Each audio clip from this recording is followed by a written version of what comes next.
நான் இப்பொழுது சிக்கிம் மாநிலத்தில் 16,000 அடி உயரத்தில் நாத்துலா கணவாயில் இருக்கின்றேன். இதோ எதிரே தெரிகிறதே, இது போன்ற ஒரு பெரிய பாறை தான் கைலாயத்திலும் இருக்கிறது. அதை காட்டித்தான் சிவலிங்கம் என்று சொல்லி ஊரை ஏமாற்றி கொண்டு இருக்கிறார்கள்.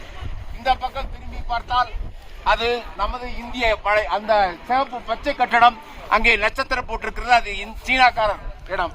இந்த பக்கம் மேலே ஒரு சீனா கூடி பறக்கிறது, அதுவும் சீனாக்காரன் இடம்.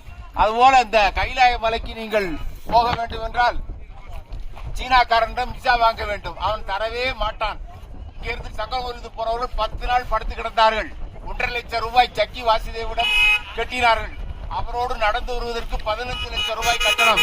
ஆனால் அவர்கள் பாதி பேருக்கு அவர் விசா தரவில்லை. கணவன் மனைவி போனால் ஒருத்தருக்கு தான் விசா கொடுத்தான், அல்லது ஒருத்தரை மற்ற குழுவில் சேர்த்தான். பாதி பேர் ஏமாற்றத்தோடு திரும்பி வந்தார்கள். சிவபெருமான் லிங்கத்தை கும்பிடுகிற யாரும் கைலாயத்தை பார்க்க முடியாது. சீனாக்காரன் விசா தரவே மாட்டான்.